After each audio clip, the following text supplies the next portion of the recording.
Hello, boys and girls. It is day one officially of our lockdown in our houses. I hope you are having some fun outside. It looks a little cloudy out there.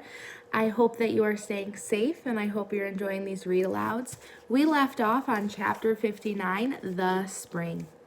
Dripping water, flowing water, splashing water. Winter's blanket of snow and ice was finally beginning to melt. White was fading away to expose the grays and browns that had been hiding beneath. Little green buds were appearing all over. Crowds of bright flowers were rising up from the dirt, and soon the island would be bursting with rich scents and colors. At long last it was spring. The lodgers returned to their own homes. The hibernators emerged from their secret places. Roz roamed across the island and checked in with the beavers and the bears and all the friends she'd missed. Then the robot went home to work in her garden. After the bitterest winter anyone could recall, life was slowly returning to normal. However, it was a quiet spring. There were fewer insects buzzing, fewer birds singing, fewer rodents rustling. Many creatures had frozen to death over the winter. And as the last of the snow melted away, their corpses were slowly revealed. The wilderness really can be ugly sometimes, but from the ugliness comes beauty. You see, those poor dead creatures returned to the earth, and their bodies nourished the soil, and they helped create the most dazzling spring bloom the island had ever known. Chapter 60, The Fish. Help! Help! He's got my tail! Paddler was splashing and screaming in the pond. Mr. and Mrs. Beaver were nowhere to be seen, so Roz picked up a fallen tree branch and stomped into the shallows. Grab onto this, she said as she reached out with the branch. Paddler grabbed with his big teeth, and the robot lifted him up out of the water. And there, hanging from the young beaver's tail, was Rockmouth, the grumpy old pike. In one quick movement, Roz pulled in the branch and gripped the fish with her two hands. Paddler flopped into the water where his parents suddenly appeared. What is wrong with you, Rockmouth? Mrs. Beaver dragged her son away. You've always been a nuisance, but this time you've gone too far. Do us all a favor, Roz, and toss him to the vultures. I cannot do that, said the robot, but I might be able to help. Roz placed Rockmouth in a deep puddle near the pond where he couldn't swim away. Then she waited for the fish to explain himself. Fish aren't very talkative, especially grumpy fish like Rockmouth, but eventually he opened up to the robot, and before long she was waving for the beavers to join them.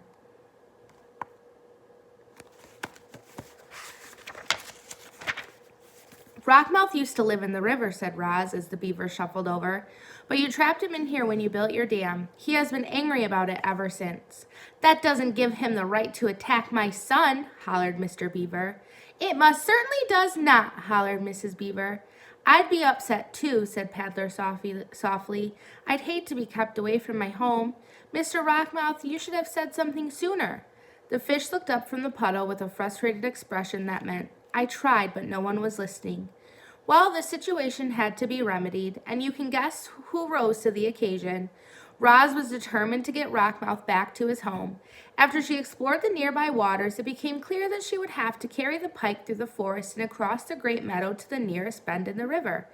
I need a large container, said Roz to the beavers, something I can fill with water so Rockmouth can breathe while I carry him home. I could make it myself, but I thought you might like to help. It couldn't have been easy to overcome her anger with Rockmouth. But after Mrs. Beaver had a chance to cool off, she finally came around. I suppose we're partly to blame for this whole situation, she muttered. Then the beavers did the right thing, and together they carved out a wooden barrel for the fish. Here you go. Mrs. Beaver rolled the barrel over to the puddle where the robot and the fish were waiting. This should work nicely, Rockmouth. I hope you're happy back in the river. Rockmouth just flicked his tail in a way that meant, will someone please take me home now? Roz filled the barrel with water and a grumpy fish, and then they were off. She carried Rockmouth through the forest and across the meadow until she was standing on the riverbank. Welcome home, said the robot. Then she tipped the barrel and the fish plunked into the river. Rockmouth's face poked above the surface. He flashed a big toothy grin, and then he quickly swam away. Chapter 61, The Robot Stories. The story of how Roz helped Rockmouth spread through the river and across the island, and it was soon followed by other robot stories. There were stories of Roz growing gardens in dry, barren places. There were stories of Roz nursing sick animals back to health. There were stories of Roz creating hope and wheels and tools for helping her friends, but most of the news stories were about the robot's wildness. You see, Roz had noticed that the wilder she acted, the more the animals liked her, and so she barked with the foxes and sang with the birds and hissed with the snakes. She romped with weasels, she sunbathed with lizards, she leaped with deer. That spring was a very wild time for our robot. Chapter 62, The Return. It was a quiet afternoon on the pond, but the quiet was gradually being overtaken by sounds not heard around there for many months. The sounds grew louder and louder, and then a flock of geese appeared above the trees. Honk, honk, honk! Most flocks of geese move lazily through the sky and trail off in wobbly lines, but not this one. This flock was fast. It flew in a perfect V formation, and it was led by a small, graceful goose. Wonder who it is. The flock flew once around the pond before gliding down and gently splashing into the water. The geese gathered in a tight group in the middle of the pond. They floated there for a while, softly honking to one another. And then the leader broke away from the others. He swam straight toward the nest and waddled into the garden. He fluttered up to his mother's shoulder. "Welcome home, son," said Roz.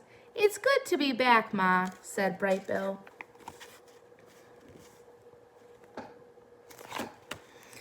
Chapter 63, The Journey. We're going to keep reading. After months of separation, Roz and Bright Bill, mother and son, were together again, and they had so much catching up to do. They went into the nest, and the robot built a fire. Then the goose gazed into the flames and told the story of his winter. That is what he said. This is what he said. "We spent the whole first day of our migration flying over the ocean. It seemed like the ocean would go on forever. But just when the flock was getting tired, Longneck pointed to some tiny islands on the horizon. We flew down to one of the islands and ate dune grass and rested our wings. After a few days of hopping from island to island, we reached the mainland and continued over fields and forests. And then the snow began to fall. I'd never seen snow before, and at first I thought it was beautiful, but it just kept coming. The others explained that the snow was early, that we were never supposed to see it, but there it was piling up around us as we tried to sleep at night. Longneck worried that the weakest geese wouldn't survive, and he was right. We lost old Widefoot to the very first snowstorm. We tried to fly around the snowy weather, but we got completely lost and the weather became even worse. Lakes and ponds and rivers began freezing over. We couldn't find food or water, so we ate snow, and that only made us colder. We had trouble cleaning ourselves, and our feathers became dirty and heavy. The flock was in bad shape, but Longneck kept us moving. "We are geese," he squawked, "and geese keep going." One day we were struggling through a snow shower when we saw something called a farm. It had perfectly square fields and enormous buildings, and stomping her way through the farm was a robot. She looked just like you, Ma. Longneck sent me over to speak to the robot, but I couldn't understand anything she said. So I just followed her through the farm and around a corner, and then I saw something I never expected. Plants. Bright, colorful plants.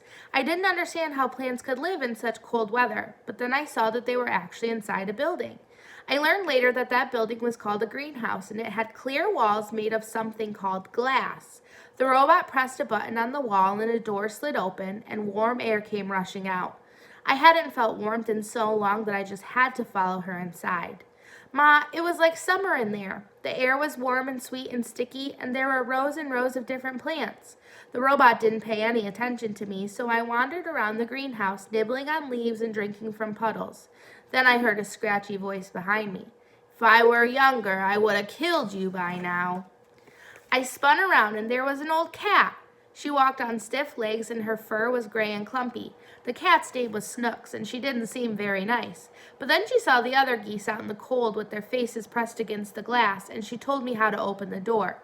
"You can rest here," said Snooks as the flock hurried in, "but stay out of sight. The humans aren't as friendly as me." None of us knew what humans were, but we didn't care. We were just happy to be out of the cold. Loud Wing was so happy she cried. The flock drank and ate and bathed and slept and stayed out of the way. Snooks showed us where to leave our droppings so they wouldn't be noticed, and for a few days the greenhouse was our home.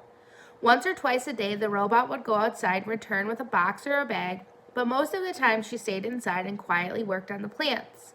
There was a barn that I just had to explore. It was filled with animals and machines and piles of straw, and 2 robots. One robot was fixing a broken door when I walked in. She was using a loud spinning tool called a saw. She pushed the saw through a long piece of wood and dust shot into the air. Everything was going smoothly until the saw suddenly lurched forward and sliced right through 3 of the robot's fingers. But she was fine. A minute later, there was a thwip sound as she popped on a new hand. Then she went right back to using that saw again. The other robot worked with the animals, chickens, sheep, pigs, and cows. They were all in cages. The chicken kept asking me how I'd gotten out of my cage. I was explaining that I'd never had a cage when I heard panic squawks coming from the greenhouse. I ran back and found that a human had discovered the flock. We didn't know what he was saying, but he looked really angry. Longneck tried to defend us. He got in front and spread his wings and honked, but the human wasn't afraid. He pulled out a shiny stick and pointed it right at Longneck. Snicks hissed, "Look out, he's got a rifle!" Suddenly a bright beam of light shot out from the rifle and Longneck slumped to the floor. He was dead, Ma. The flock was so scared we fluttered around and honked and knocked over plants. But the human kept moving toward us, pointing his rifle. So I pecked the button to open the door and we ran outside into the cold and flew away from there as fast as we could. Without Longneck, the flock needed a new leader. Everyone wanted me to lead. I didn't know what to do, so I started by repeating Longneck's words. I squawked, "We are geese and geese keep going." Then I took the point and the flock spread out behind me. The weather had us all turned around and nobody knew which way to go, so I just led us straight south. We saw more robots and humans and buildings, but we didn't stop. We knew we were way off course when we saw the ocean again, but at least it was a little warmer by the water, so I decided to follow the coastline for a while. There were more buildings by the coast. Most of them were on land, but some were in the ocean. The ocean buildings were dirty and crumbling and leaning in different directions. There weren't any humans or robots in those buildings, only sea creatures.